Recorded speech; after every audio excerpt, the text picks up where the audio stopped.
I have always seen peer and lived experience working as an agent for change, as a system disruptor. I think when peer support is done well and right, you're actually changing, fundamentally trying to make change in the system. The way in which peer support works, and if it's added into added into way services and systems are supported, then it has the capacity to change how things are delivered and how people feel when they access systems and services and supports that are out there. The future might feel more like there's more tension and more conflict, but I think that's because we're probably getting more confident as leaders, and we can start to push and use the power that we've been organizing and building as we build our networks of lived experience. So we can put more pressure on the things that we know aren't right about our system and create a bit more change. It's about how can this actually change things for the better, um, and so connecting with others in the world that are in a different place, that are, leaning into that authenticity and the genuineness of peer support and mutuality and building something different. Welcome to another episode of Peer Journal. Today I have Lisa and Callum with me. Welcome, Lisa and Callum. Hiya. Oh, yeah. So thank you for being with me today. So let's jump in by the introductions from each of you. So a brief introduction. How did you come into lived experience work? And then how did you start Habitus Collective? Well, I don't know. I suppose I'm gonna steal your thunder, Lisa. I'm good at doing that as we work together so much in lived experiences. I've been in the mental health field, geez, since the beginning of time, or my time anyway, but it was through work, and really how Lisa and I actually started working deeply together. Lisa roped me into a lived experience group for people who use drugs, and that was some of the most amazing volunteer experiences of my life. That was kind of how I kind of kicked off into the world of advocating and being working alongside people with lived experience. And then other things happened in my life where peer support was really beneficial for me in my own lived experience, and mental health issues that I experienced, and I tried a couple of different interventions and therapies but it was really, if I think about it now in retrospect, it was actually peer support that really got me through really difficult times and kind of created safety. The difficult thing is when you've lived and worked in mental health for so long, I feel like I should know what the answers are, and instead of actually working with the therapy, I'm trying to prove to the therapist that I'm right, or I already know what the answer should be. And it was only actually getting the safety and the space created by a peer supporter that like let me kind of bring my guard down. And so yeah, that's kind of how and why I was a part of peer support, and how it's meant a lot to kind of where I'm at.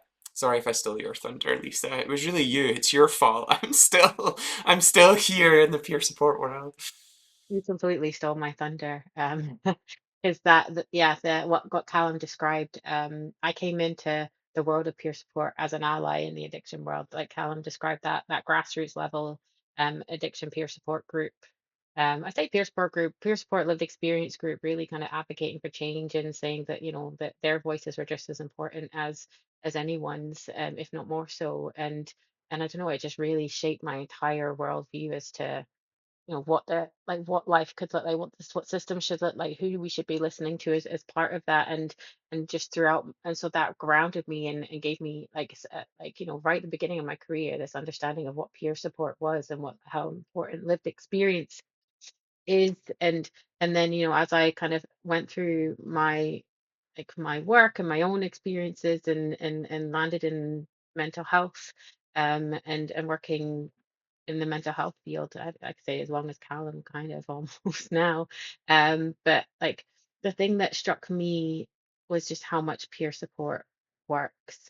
Like, having experiences of the system and I'd say the system broadly, but the system pushes you away, whereas peer support welcomes you in. And I think that is why kind of peer support has stuck for me, and where I see the benefits is where, it, yeah, that's it for me. Is just, the system isn't designed to keep a hold of you and kind of put their arms around you in a metaphorical and, physical way.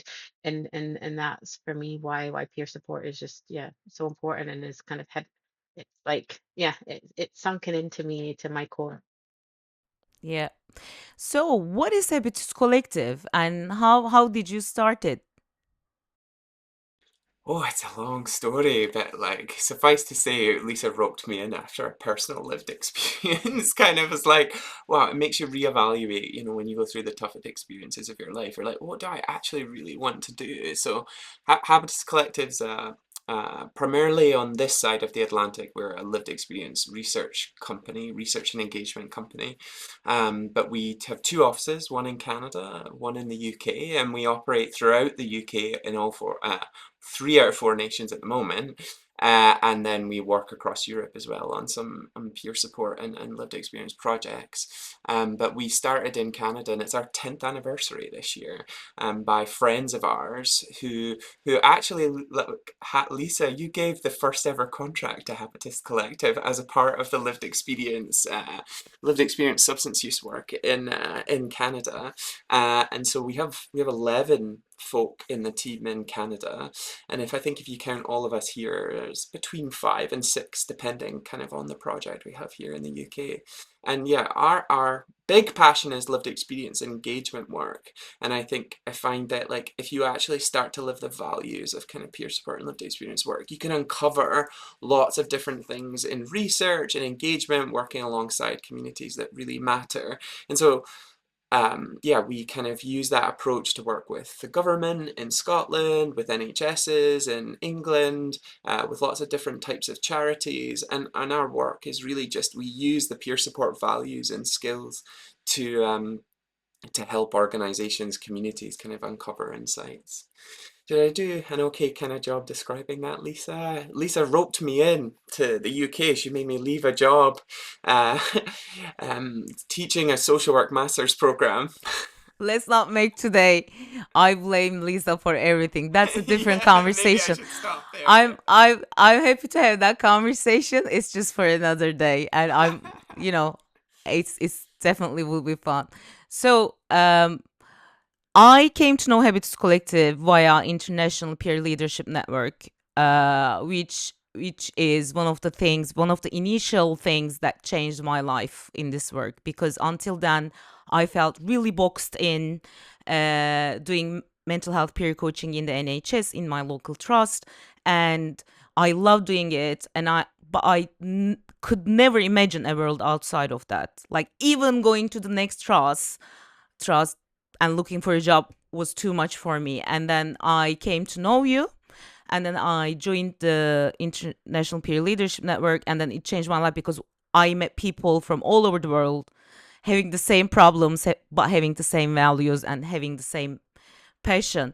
So, Lisa, can you talk a little bit about how IPLN started, but also what are you working on at the moment in Habitus Collective? Because I have tried to explain to people what you do. I find it incredibly difficult because it's all sorts of things.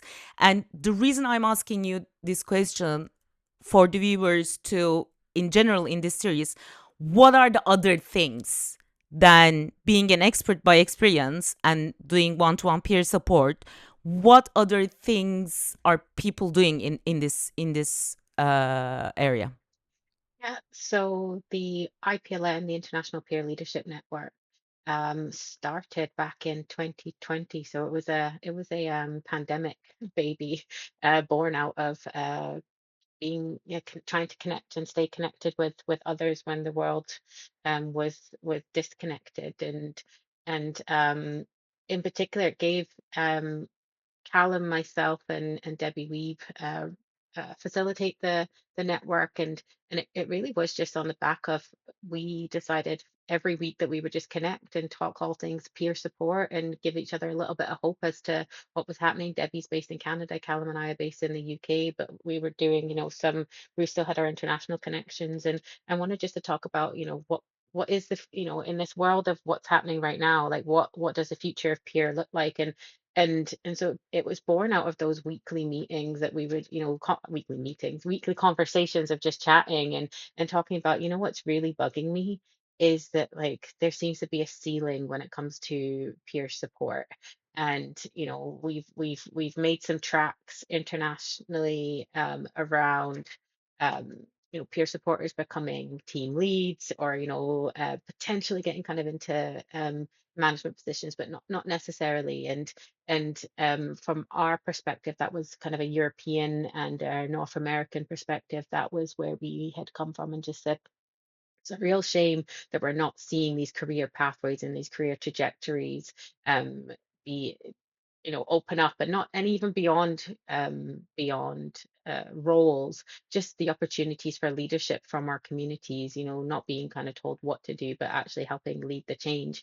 And so we thought, well, this isn't an experience that's just happening for us. Like, this is happening everywhere, and it requires some level of somebody do like creating a conversation, creating space for those conversations to happen. People are trying to lead. We know, we were talking about all the people we know that are trying to push for change, but kind of getting kind of squashed and pushed back from the movement. And so we thought, well, what if we just set up a community of practice and create a space where people can connect internationally and learn from what's happening elsewhere, but also, talk about the challenges, and hopefully try and create, some movement within our own work as to how we might kind of push back against that, and do things. And so we thought, why don't we start a monthly international community of practice? It becomes a safe space for people that you don't have to talk to, your colleagues. If we only did it in England, if we only did it in Calgary, Alberta, then there would be, it would feel like you had to contain the conversations that you're having slightly, because you don't want to annoy people, or do anything like that. And so,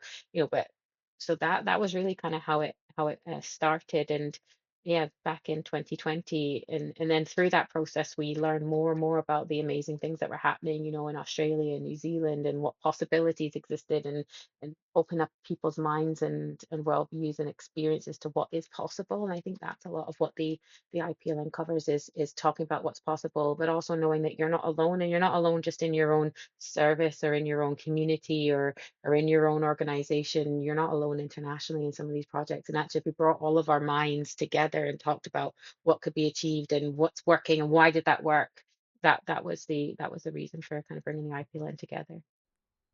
Yeah, thank you for that. So, by the way of talking a little bit about what you're doing in Habitus Collective as different projects, because you do all sorts of different works, but let's do it while we're talking about what's happening in the four nations, and let's not start in England because that's the most information we have on. Let's start with either Scotland, Wales, or Northern Ireland. Callum, you want to go first? Sure, yeah. I think the easiest way to think about what does Habitus do, we are consultants, project consultants, and we do three things really. We support with engagement events, and that can be events online or that. So we do events and engagement. We do evaluation and research as lived experience kind of practitioners, peer supporters, and then the final bit is we do kind of project management. So we can help see a project from the beginning to the end, and that's using a mix of different skills. And I think it comes down to the fact of, Nil, yeah, you're right, sometimes it's hard to describe what we do, because in our if we could, if the world existed, we'd do lived experience all day, every day. We would be managers of lived experience, but that's not the way the world is yet. And so Lisa and I have to use a combination of our different skills to pay the bills in the end. And so that's why Habitus, and it's not just us, obviously we work with partners and friends to make Habitus kind of work, but it's a social research company, and we do an awful lot of work in Scotland.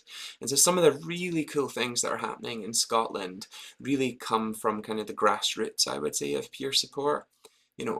Scottish people, I think, or the peer leaders in Scotland would talk really enviously about England and the number of peer supporters that are hired by the NHS in England. But what Scotland does have is that grassroots leadership and community leadership that maybe we don't see as much at this point in time in England. There has been historically.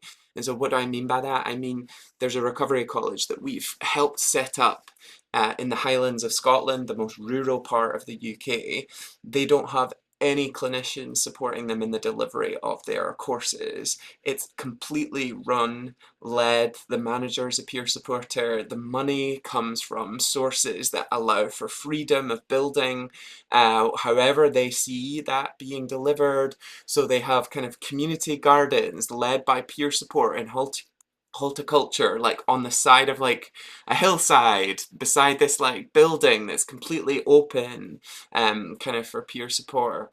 Or we've got a project happening that we're evaluating right now in Fife in the east of Scotland, where they're placing peer supporters for the first, well, I think for the third time, Lisa, in CMHTs in a health region in Scotland. And what we're really kind of excited about for that project is we're evaluating how the CMHTs, the community mental health team, how all the practitioners are starting to change their practice as a result of having the peer supporter on the team.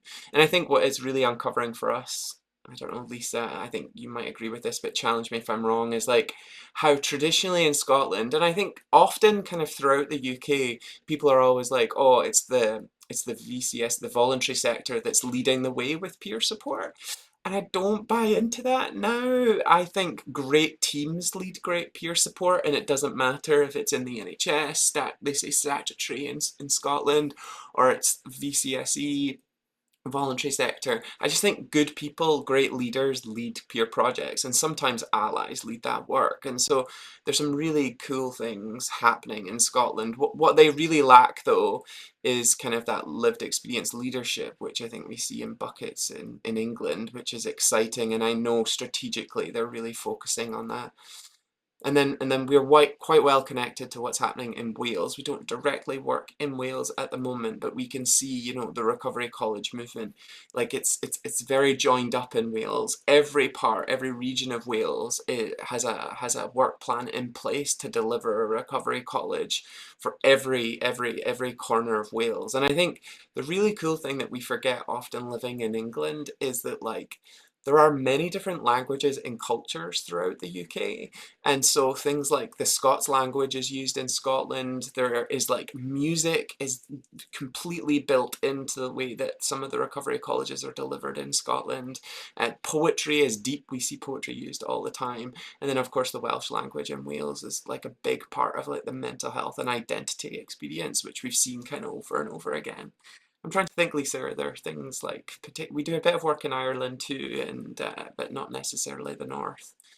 That's brilliant. So let's come to what everybody wants to talk about, but especially what you two wanted to talk to about is how do you see future of lived experience work?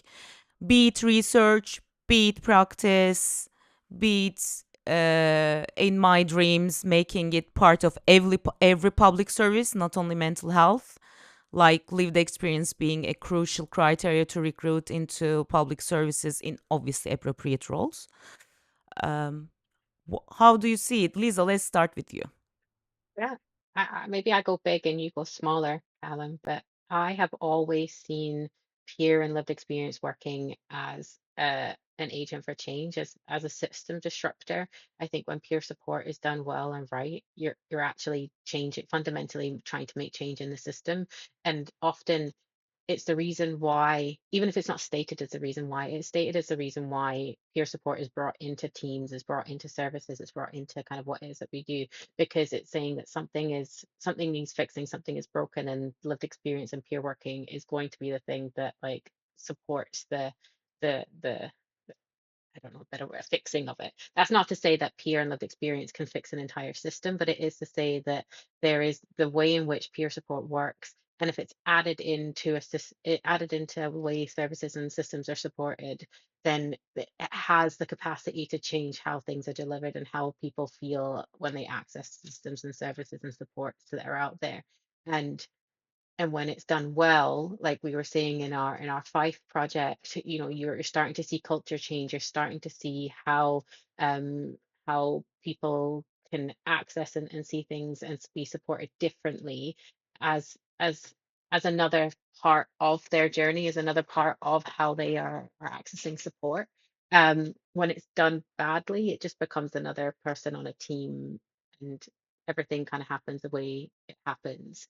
And there's a worker that does their best in a space, and there's some great peer support that happens, but it's not necessarily driving a change to kind of more recovery or like led kind of approaches to hope, to more kind of compassionate care, and the time that people want to spend kind of um feeling like they can find that hope. Hope doesn't get created overnight, and it requires that additional time, and a lot of places can't give you that amount of time or one-to-one support and walk alongside somebody with the hope that you can get with peer support.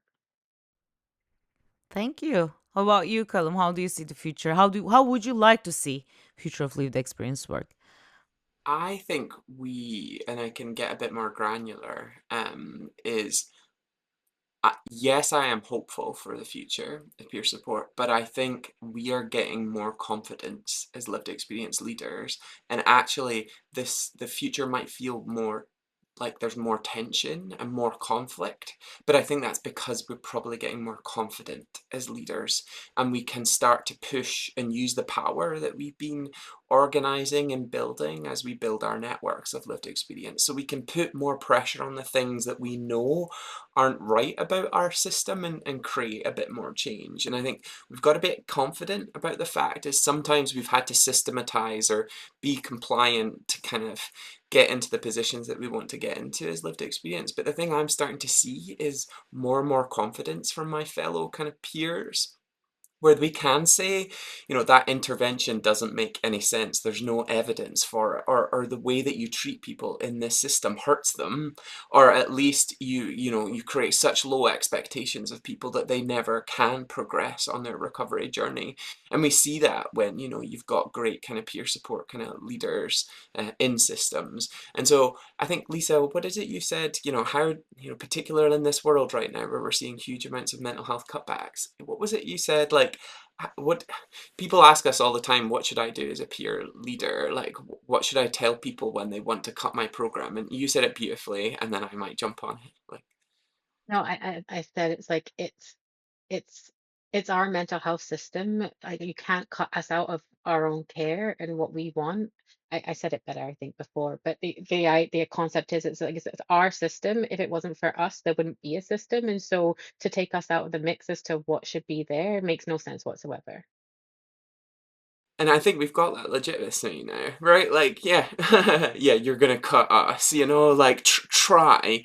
We just have to be loud enough to kind of talk about that. And I think the future of our mental health systems are, really, if there is no money, like peer support is not the expensive part. It's the old infrastructure that we know. A lot of the things I think draw us together as people with lived experience is not often, our diagnosis or the things that we personally experience. It's how the system's responded to us, whether it's been unjust or it's not met us in the way that Lisa talked about right at the beginning of the introduction, of the openness that we expect from peer support. And so I do think our expectations are drying up. That can feel like I'm being overly positive about the future. I don't know if it will be positive, but I'm really excited that we've got confidence to fight for a change, and we've got confidence maybe to ride through the pain and the tension that we'll create when we kind of call out things that haven't worked well before. Because, it's not just peer support programs that are being reduced. There are some things that I think I'm quite happy to lose along the journey. And as long as we can kind of focus together on the fundamentals, the mutuality, the bringing everyone together, respecting each other as peers, like, maybe we can kind of revisit our radical roots from the 70s, the 80s, and the 90s again. I'm excited. I'm excited for that future.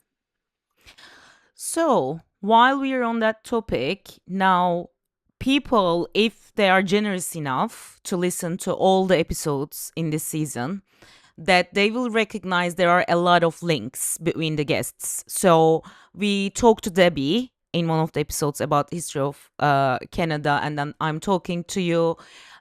We all know Michael Norton and Michael Ryan. And then, there will be people among the guests know each other. So part of the reason for that, which I think I will need to address at some point, is that my circle being limited and I'm just starting to make connections. Part of it is about people's availability, but part of it is, in my experience, which is my current challenge at the moment, is not everybody is able to have intrinsic motivation and then act on it, which was pointed out by a colleague recently to me. Shout out to Juan, who is also preparing a podcast at the moment. And I want, it's the focus is we need inspiration from each other about practical hope in the future as well. So I find it exciting when people doing the work outside of the box, doing thinking outside of the box. And that's not the reason why you are here, but for full disclosure, I have joined this year to IPLN, International Peer Leadership Network Incubator. And I love that program. I wasn't ready to apply for the first cohort. I think this is the second or third cohort. So I knew about it, but I didn't have something to bring yet. And I want everybody to know about it because it is the next best thing to find out your direction in lived experience career and connect to other people who are dreaming together. So it's great to have a community of practice, but also I want people to know that there are a lot of projects happening. I'm going to try to start a platform to talk about it. But until then, let's talk about what do you see when you think of these three cohorts, actually.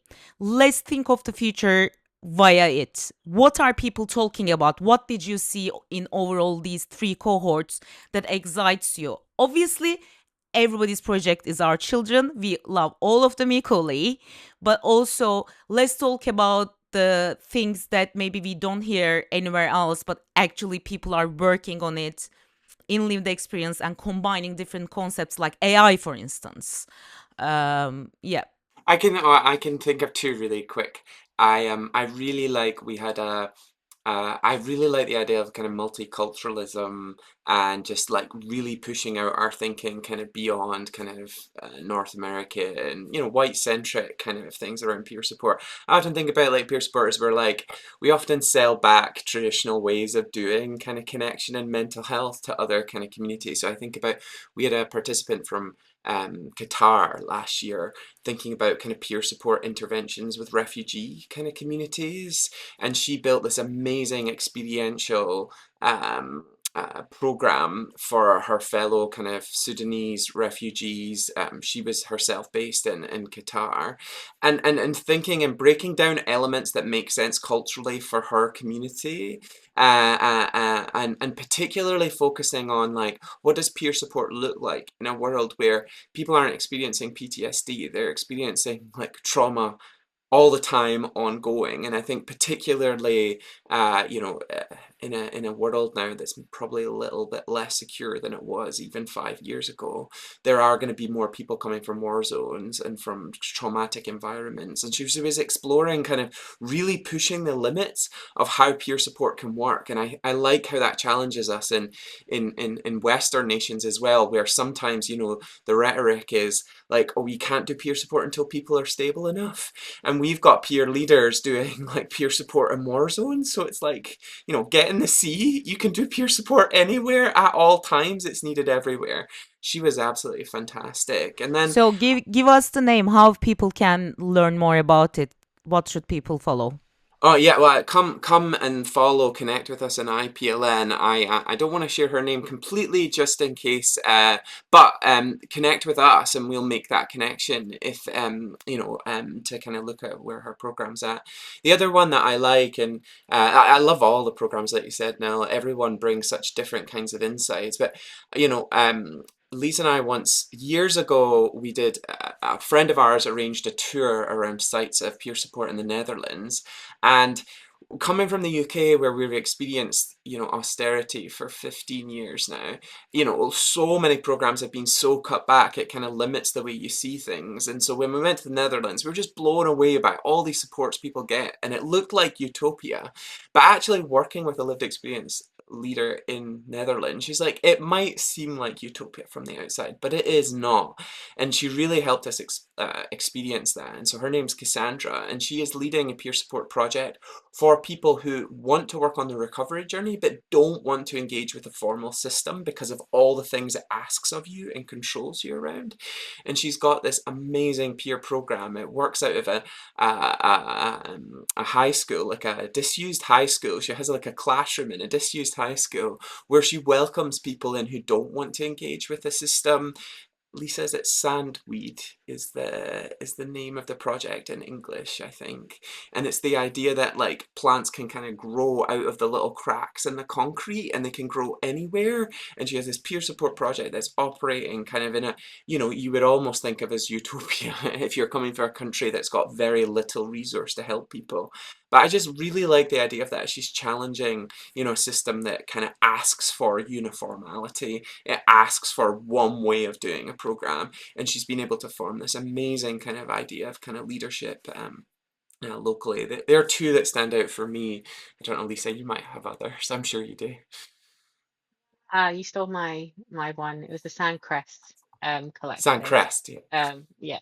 And no, that was I think mostly because it's been so recent of actually going and visiting it and seeing it come to life and in practice. And that's not to say that every incubator idea, you know, comes to life that quickly and is shared, but it's one that really resonates with me as to yeah, the that peer support um can and does happen in different spaces and places, and it being kind of for people who want to engage so differently, but it can still it yeah, it still looks like community, and that's what's really exciting for me in that one. I'm trying to think. We were work Somebody else on the incubator last year had a project. The timing was incredibly interesting given the political landscape in the US and what was happening kind of last year. Um, but they were really driving, this was in Utah, and they were really driving for how do we make lived experience roles and peer support roles. Um, what's the word I'm looking for? Mm, Supervision, sorry, that's the word. How do we ensure that lived experience roles and peer support roles have supervision led by people with lived experience and are practicing peer supporters? Now, you would think with the US having started peer support decades ago and kind of, everybody, there was a Georgia model where, peer support kind of emerged itself from kind of in the more formal space, and peer support's been happening all across the US in various different formats in various different ways. And yet we have someone on the incubator. It's like we're still pushing for lived experience roles and peer support roles to be supervised by their own practice. And lots of people listening to this podcast will resonate and go, yeah, well, that happens everywhere. Why, that's no different. But I think it shows that interconnectedness as to, that is still an issue no matter where you are, what's happening across the world, our own context. And in the US, state by state, it looks very different as well. And I think the work that he was doing kind of at that really strategic level and high level to say, how do I start that influencing progress process? And for me, it was less about whether or not that was actually able to happen. And unfortunately, I'd say with the US kind of going the way the US did last year and cutting lots of things in the process around DEI, which then kind of affected the peer support landscape and the lived experience landscape, is that became an incredibly challenging place to exist within. But I think that peer leader of finding their confidence and finding their ability to influence and like understanding the pathways and the processes in which to have those conversations and where to look and where to begin, and starting to make traction in that space, that in of itself for me was really exciting to see. Is And for me, so it was actually the building of the leadership confidence and somebody's leadership journey, and understanding what peer leadership and lived experience leadership looks like in practice. And so that's one that really stands out for me. Is like the idea might have not kind of gotten off the ground fully or be in spaces, but the lessons and the confidence and the experience they will take with them into other spaces, into other roles, and continue to fight the fight because of what they gained from the incubator space. Can I add quickly one more, Neil, and feel free to cut this one. But like, I like how Lisa was saying, like, there's like size and scale, right? We always think, oh geez, I have to change the whole world if I'm going to be a leader, and that is like so rubbish. That is toxic thinking. We need to challenge. There's a great peer leader called Tim in Derbyshire, England. Yes, and he came to the incubator to do like an event, an annual event that was led by peers, supporters, and lived experience people locally in his area. And you could think, oh geez, that's really small, just a one-off event. That's literally what you're coming to the incubator with. And we were like, yes.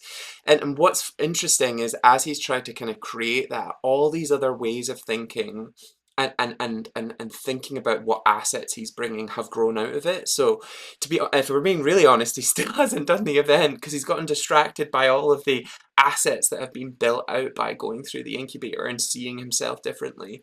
And you know, the key thing being, what his local trust has discovered is when Tim puts on an event or Tim does engagement work, there is a queue out of the door, because people want to engage with other people who are genuine and authentic and want to kind of connect.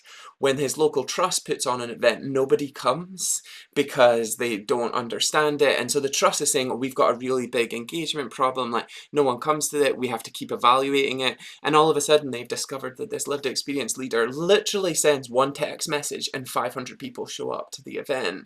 And it gets me thinking about all of us as kind of these great people that are bringing community and assets with us, and they just need to be acknowledged sometimes. And that's one project I get really excited about because, you know, he wanted to do an event, and we were like, well, do you want to think a bit bigger? And he's thought bigger or just differently. I don't even think it is bigger and differently, where, you know, he's gotten to a point with his trust where he's, you know, I don't know, he sits on a bunch of boards now, and the trust constantly work with him in his grassroots organization to actually bring community to engage with different types of clinical trust-based services that will improve their life, will improve kind of their outcomes, but they would just never have come. And so he's really been able to kind of build out that way of thinking. So I really like to make sure that we think of ourselves differently as peer leaders, because yeah, there's just great examples, and you know, the sky's the limit for sure. We can talk about Maggie, the lived experience commissioner in Victoria, who literally has legislative power to ask health services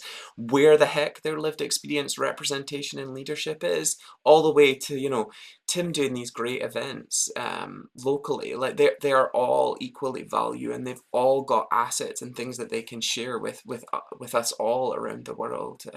It's really important to me to share anyway. Absolutely. Just because, and I don't know if you can do this because I didn't think obviously about the privacy of the people who bring their projects, but because I named it, can we talk about this AI idea? I can't tell it, so this is my way of cheating into getting you talking about it. I want to throw up every time I hear or say AI, but let's not avoid it. Yes, we've got and maybe I can go first shortly, Lisa, and then maybe you can tail. It's like we've got Haley in our current incubator. She's in Toronto, who's doing an AI project. We've also got Anne, who lives across Oregon and New York. She's doing a VR project, but we'll focus on AI with Haley.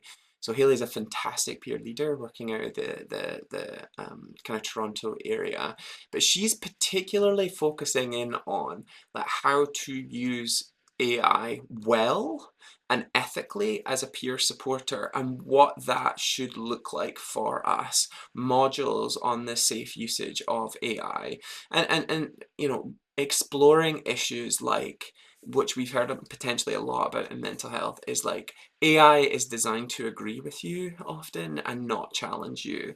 That can be particularly problematic if you're experiencing kind of mental health issues, and you're not in a great area.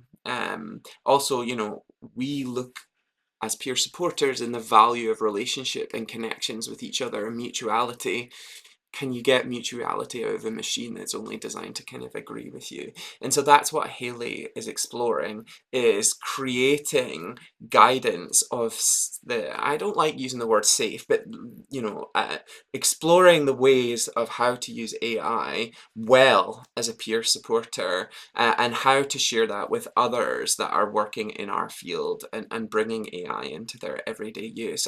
I can only talk as well as my experience from working in Habitus and clients and peer supporters, organizations, partners of ours, is that we give our own reflections on how to use AI well, because what I worry about personally, beyond the ethics and things like that, is it's stripping out a lot of our uniqueness, and AI doesn't know yet, because I don't think there's been enough literature or writing or research on what makes peer support really great, because AI doesn't have anywhere to pull from.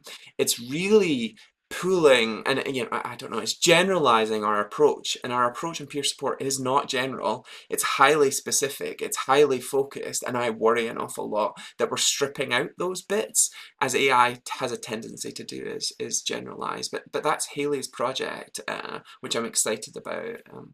Lisa, what bits have I missed or gotten wrong a little bit?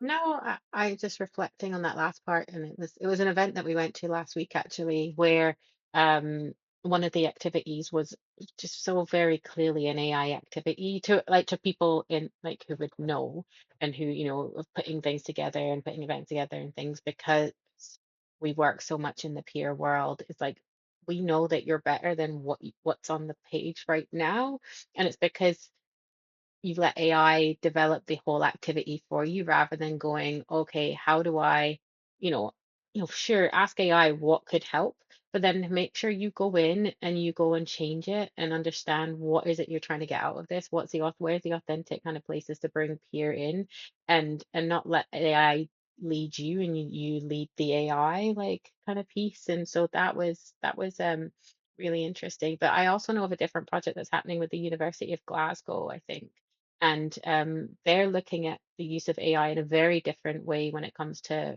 peer support, which is less about how do we use AI to support people in a peer support type way, and more about how do you, as a peer worker, access reflective practice with AI in the absence of having a peer mentor or community practice to go to right away. And so it's saying, is there an opportunity for peer supporters to connect in to a little bit of mentorship um, through AI when you don't have access to that mentorship yourself? I think there's some concerns there as to, are we going to start seeing the replacement of peer mentors and communities of practice because AI can pick up that job? The way that they're scoping it out is to say this is not a replacement to, this is a, maybe it's the end of the day, you don't have anyone to connect in with, you want to end your day not feeling like you're taking the weight of the world home with you.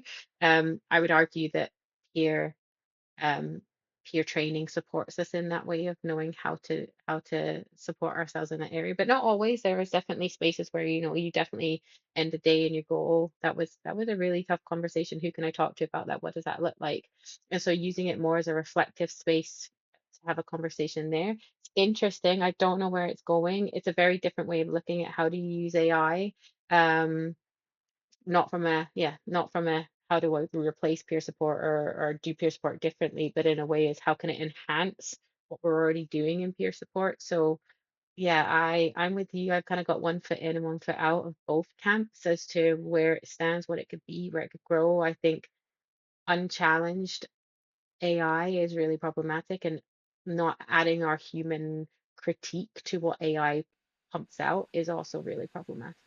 I do think that my biggest worry too, Lisa, I know we've chatted about this a lot, is like, it's like when people say their dog is their best friend. That's okay as someone who like loves pets and loves dogs. It's important to have a dog, but like it's also important to have a human, because the reason dogs love is unconditional is because they don't really speak English, and they'll continue to love you no matter what you do to them. And that's what AI does too. And I think that's not great for any of our recovery journeys, is that we're not surrounded by a community of mutuality. And I think that's what I'm frightened by, Nell. And I don't know if you share that worry and fright But I am frightened by that, and particularly we do a lot of youth projects and youth work around peer support, and I think there is a generational shift on how people experience relationships. Not fully, everyone in each generation is often different, but it's something, themes that we are starting to see emerge, particularly from, generations below 21 years old at the moment. And that really does frighten me, that our expectations for relationships are compliance and unconditional support, which is not living in a community, and it certainly hasn't helped me in my recovery journey or being a part of a community. I I'm not personally frightened. Of course, I have concerns, but um, my biggest concerns lie in the areas where no single person has control over. So it's very much aligned with uh, people who hold the majority of power in the world and their behaviors around it, and AI comes into that inevitably. So it's not AI specific per se. So while we are this conversation amazing, and as you know me, I can keep it going for 6 hours. I wish we could, but while we talked about our concerns, let's come to inspiration and hope. So this is a personal question. uh where do you find inspiration and hope in your lives? Lisa, let's start with you. I just met with a bunch of Icelanders last the week before last, and um it was so great to hear like what they're doing and where they're at, and they're this was peer support like being developed within a hospital setting. And you could challenge and say, well, Iceland's really small, and what do they have to teach anybody when it comes to building out peer support in bigger countries that have like big bastions like the NHS or something to compete with. But I don't buy that. Every system, every structure that you work within is still, bound, like it still is its own thing, and you can start small and build out and influence and create those influences. And I think it's just hearing the other stories that are happening elsewhere, and hearing that, like, gives me hope is that people put the fundamentals of peer in at the beginning and see it as, like, I think it was back to the beginning where I said I see peer support as a drive for change. It's not just about adding peer support in to add something nice into an existing system and structure. It's about how can this actually change things for the better. Um, and so connecting with others in the world that are in a different place, that are, leaning into that, I don't know, yeah, leaning into the authenticity and the genuineness of peer support and mutuality and building something different. That's what gives me hope in entering those spaces, and going to, like, I think I've just had a run of events recently, like going to that NHS event where you're hearing that the NHS are seeing this as a way of changing culture, of seeing peer support being an addition of something really supportive to the way in which they work, and not something that is an attack, or something trying to change, as the way I work in a negative way. Those are the things that are giving me hope that it actually, I'm not just seeing it in community, I'm not just seeing it at a grassroots level, I'm seeing it in it's possible in systems. We work with NHS in Tuve, up in kind of the Newcastle area, and they are building a really great leadership model. Like, what does peer leadership look like, and how is that changing the way in which things are working? And within a system that is supposedly too big and too difficult to change, they're doing that, and they're leading the way. And so sometimes I think that we often like to look really far away from what it is that we're doing, and look to these really big places, like, that are inspiring. London must have all the answers because London's great, it's got all the money, it must have great, amazing programs and leaders. I often find it's outside of those spaces where you have to get creative, you've got to get innovative. There is the capacity to think differently, that you see that. Callum talked about the work we're doing with an organization in the Highlands, and their recovery college. And you certainly have to do things differently when you're talking rural, and what does that look like? You can't just deliver your bog standard recovery college. You got to think really differently as to how do we think about online? What does in person really look like, and what are they for? How are they different?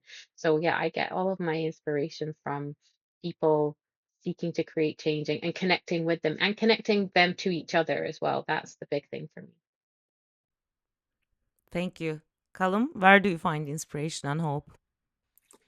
I was thinking we do the IPLN for inspiration. It's completely selfish reasons we do the IPLN, and that's where I get that.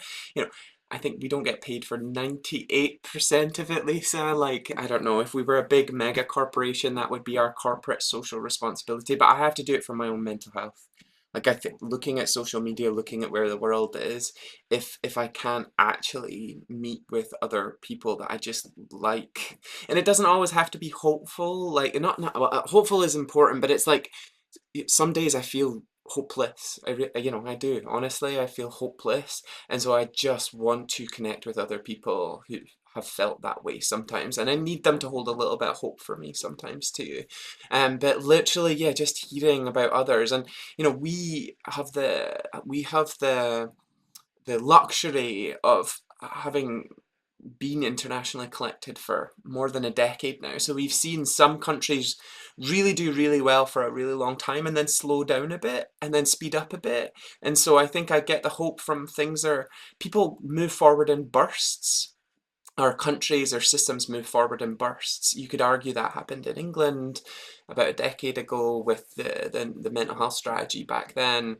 Scotland maybe 20 years ago, there was a real push forward. Canada, up until about 7 or 8 years ago, they were really kind of moving forward quickly. So I think, it's time. And I think the other thing, it's going to maybe sound a bit weird, but like, I'm coming to maybe close to halfway through my career, and so many cool things have happened in the last 20 years. I think that's the other thing, is like, I think we have to do deep reflection outside of a week or a day. Lisa says this a lot, and it really is something that gives me hope.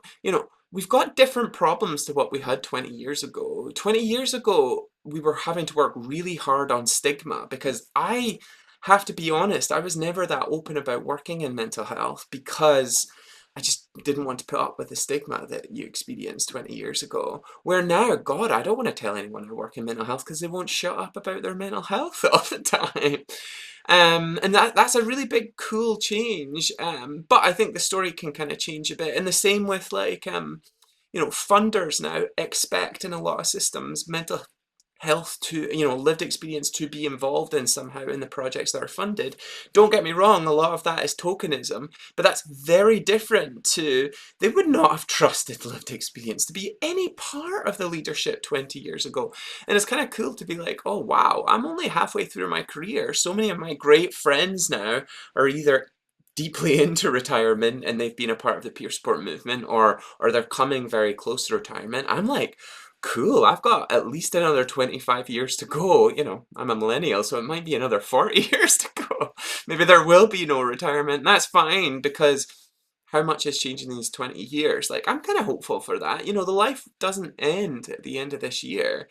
There's a long runway for us to keep kind of pushing forward to. And so as long as we can just about pay the bills, which is kind of what we need, we can do all the other stuff like the IPLN and just meeting people like yourself, Nil, people doing this project. Like, yeah, they're the hopeful things. I just need to hold on to them so that all the other weird stuff happening in the world all the time, we can experience through that together. Okay. Thank you for that. So, before we end, Lisa and Callum, have you got questions for me? Who goes first? Yeah, I was going to ask, are you more hopeful today than you were 5 years ago, let's say, in your peer career? If so, why? If not, why? I would answer neutral. So, when I first discovered lived experience, I was very hopeful because I had all these ideas where it could go, and I could see, because there was a national rollout for peer support in the NHS, I was also hopeful career wise. Now, I am hopeful in the sense that I am meeting a lot of people who are doing all these types of lived experience work where it's not um, limited to doing this as a role in the NHS or in a charity. So I am hopeful in terms of bringing that passion into other areas in work. I want to be hopeful about, realistically seeing that I can do it. And this is part of it. This project is part of it, of where I want to take it. Um, but because I am in it, it's too late to be hopeful, if it makes sense. Like when it comes to hope, when I start doing something, I don't know, this is my character. It's always been like that. If I'm hopeful about something, I'm not doing something about it. If I'm doing something about it, then hope doesn't come to my mind. Now I'm just too much in it. I don't know if it answers your No, it, question. it does. It's a reality. I think we experience that with the people we talk to. Is like you build like when you're at the beginning of that journey, right? You're like, oh, the world, there's so many options, and then you actually learn about how much power and influence you actually have. You're just like, oh, okay, it's slightly different now. I have to regroup. Lisa, have you got a question for me? What conversation do you think the peer support movement is avoiding? Is there something you think we need to be talking about, but is uncomfortable, but we need to be having? A lot of it. And I'm constantly thinking about it because we're not talking about it. But also I'm not comfortable enough or I don't know where to bring it up. One thing is how we perceive each other in lived experience work. Um, we're not talking about that. We're bringing old style of behavior from which we suffered, each of us, being judgmental about other people, being assumptions about other people's behavior, and not thinking about what we don't know. I think there is a real kind of trap in lived experience world, and I'm not excluding myself from falling into it, is that because our hurt, whatever was a problem in our lives, overnight becomes an expertise. Now we hold this holy knowledge about a very unique experience which resonates with a lot of people. Then we sometimes, I think, get lost in our experience, and then we lose sight of what we don't know about other people's experiences. Therefore, we start treating each other, especially under heavy pressure wherever we are doing this work. We start to then eliminate our own community, or they're not considering diversity in the way I would consider, or they are not. Uh, yes, they might have lived experience, but they are still privileged. I get that a lot in my day-to-day work, from the people I work with. I mean, the clients to potentially colleagues, because they never think of me as an immigrant. They have absolutely no idea what I'm lacking in my life, and I don't talk about it. So we do, and I fell into this trap as well. So it's very important for me to underline. It's not a blame game I'm trying to do here. It's just in the nature of the work and in the nature of progress.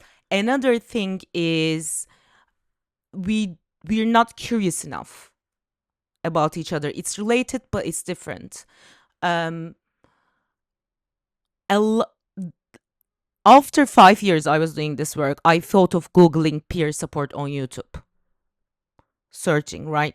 So, and I'm by nature, I'm a very curious person. I love hearing about people's experiences, but it took 5 years for me to think about that.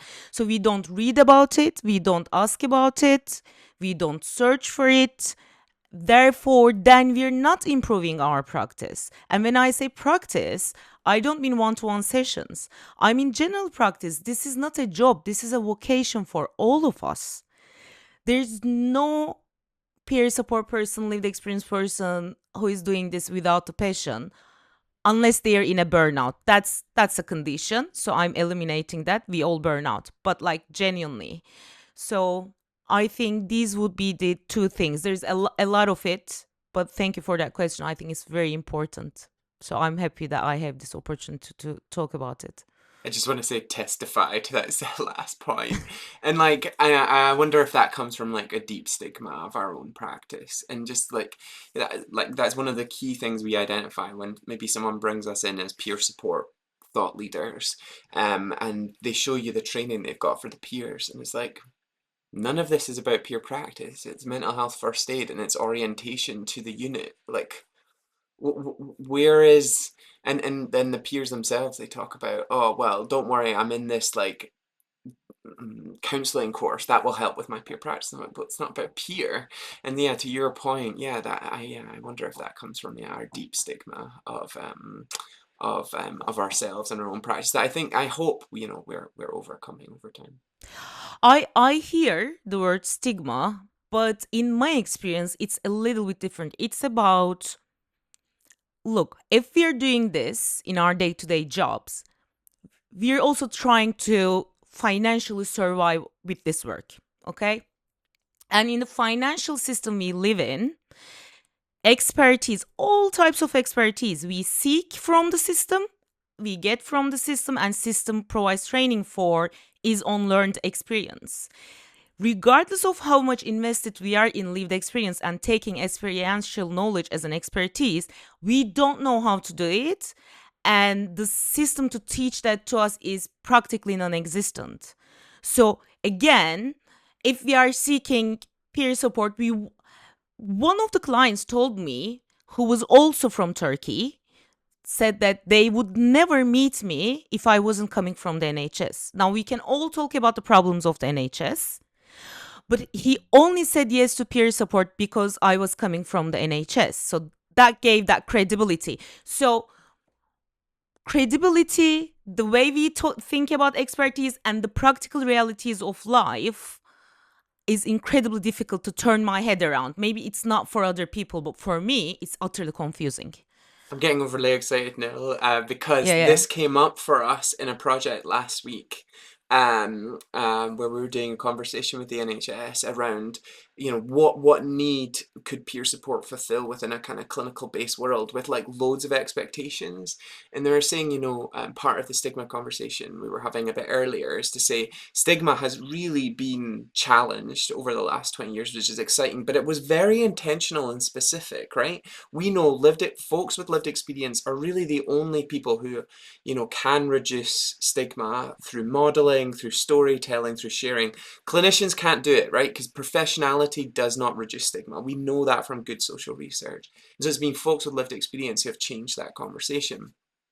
And we were thinking now, you know, maybe the clinical system isn't very good at changing the expectations of those who engage with it, because, you know, mainly we were talking with this kind of big kind of equivalent of trust in Scotland, and the trust was saying we get loads of complaints because we will assess people and then we'll find that the clinical services we have to offer will not improve their health, and they will feel like they're being shortchanged because we are saying go to the community for your support. That's the best place for you to experience the recovery journey you want to go on. We don't have things that will help you. And so they, you know, they get lots of complaints to say, I've come to you for help and you're rejecting me, and that is not okay. And so we were saying, well, maybe it's our job as people with lived experiences, in the same way we told a really great story and modeled a way of reducing stigma. Maybe in the future it's going to be our job to have a different conversation around expectation, because your client basically said,